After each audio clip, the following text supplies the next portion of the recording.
मैं डॉक्टर आनंद प्रदीक्षित हूँ, retired assistant commissioner कम assistant collector. सरकार को बड़े निकट से देखा है। आज आनंद डिवाइन चैनल पर P2 बैच के लिए ये वीडियो अपलोड कर रहा हूँ। IAS अधिकारी के घर में छापा पड़ता है, करोड़ों रुपया मिलता है। ये समाज किस अनैतिकता की ओर जा रहा है? ये कोई नई बात तो है नहीं। कोई नई बात नहीं है अधिकारियों का भ्रष्ट होना।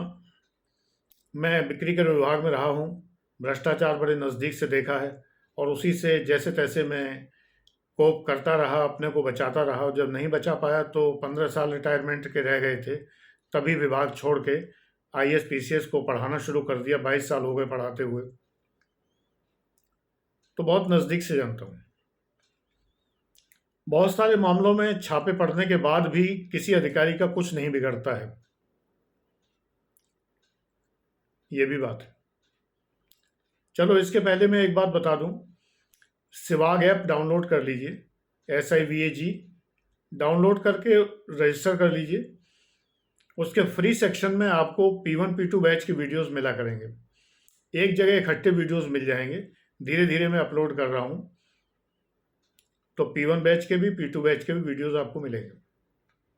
सभी के लिए ओपन है, कोई पैसे नहीं लगने।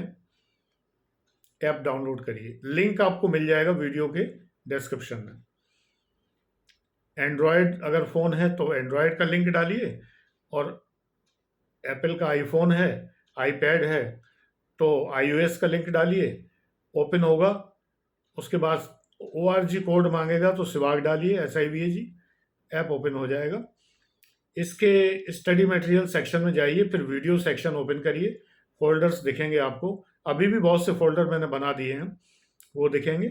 और स्पेशली अगर आप जो है आनंद डिवाइन के वीडियोस देखना चाहते हैं, एक ही जगह पर सारे इकट्ठे, आपको परेशान ना होना पड़े, तो आप ऐप डाउनलोड करके ये काम जरूर करें।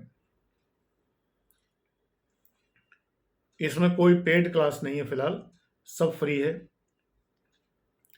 तो समाज की नैतिकता किस ओर जा रही है? यहां बैठ के रोने से कोई फायदा नहीं है, लेकिन मैं आपको कुछ बताना चाहता हूं। किसी अधिकारी के घर छापा पड़ा और कैश मिला, तो जनरली कोई अपराध प्रूव नहीं हो पाता, क्योंकि अधिकारियों ने बहुत सारे चार्टर्ड अकाउंटेंट्स को एंगेज किया होता है पहले से ही। जो इतना पैसा कमाता है वो लाखों रुपया चार्टर्ड अकाउंटेंट की फीस भी दे सकता है, और देता ही है।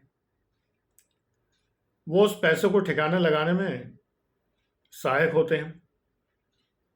छापा पड़ गया तो कहेंगे रिटर्न दाखिल करने जा रहे थे, और समय होता ही है। इस समय कोई कैश मौजूद है तो उसका रिटर्न आगे ही तो दाखिल होगा, तो दिखा सकते हैं। तमाम अर्जी फर्जी बिल बन जाते हैं, अर्जी फर्जी संस्थाएं पहले से बनाए रहते हैं। CA के पास 1000 दवाएं होती हैं इस बात की,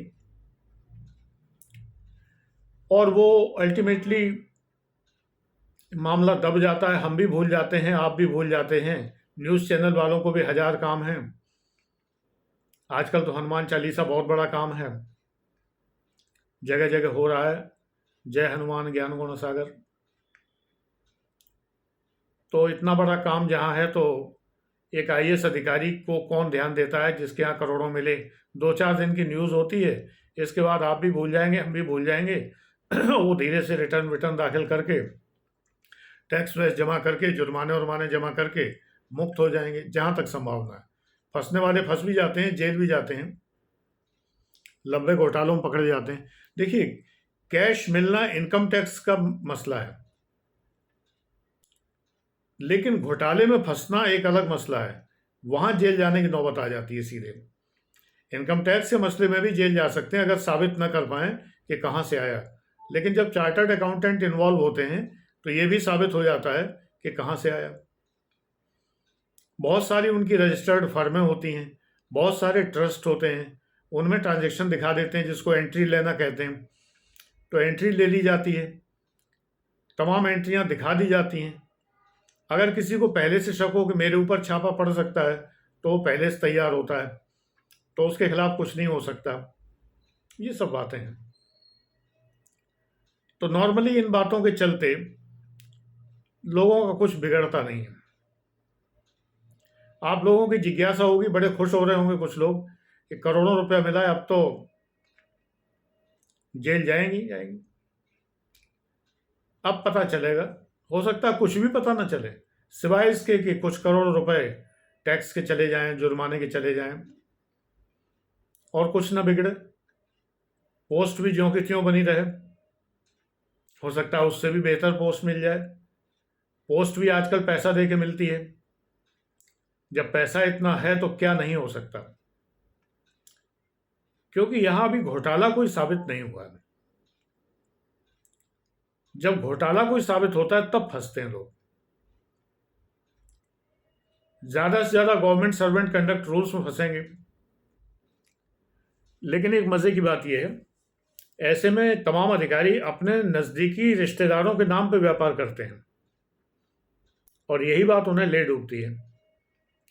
मेरे विभाग में एक अधिकारी थे, इलाहाबाद में उन्होंने एक होटल बनाया। आज से 20-30 साल पहले 40 लाख रुपए में वो होटल बन के तैयार हुआ था, ऐसा बताया गया।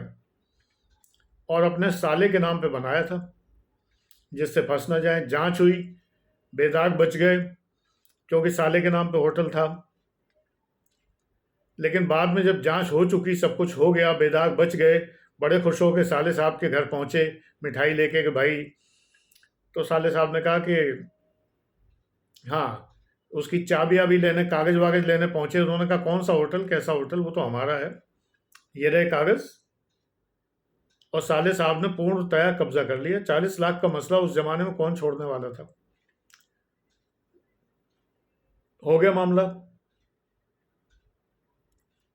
लोग सालों पे ज्यादा विश्वास करते हैं भाइयों की बजाय, कि साले जो हैं वो अपनी बहन के प्रति बहुत ही ज्यादा समर्पित और ईमानदार होते हैं, तो वो बेईमानी नहीं करेंगे। लेकिन इस मामले में साले साहब का भी दिल डोल गया।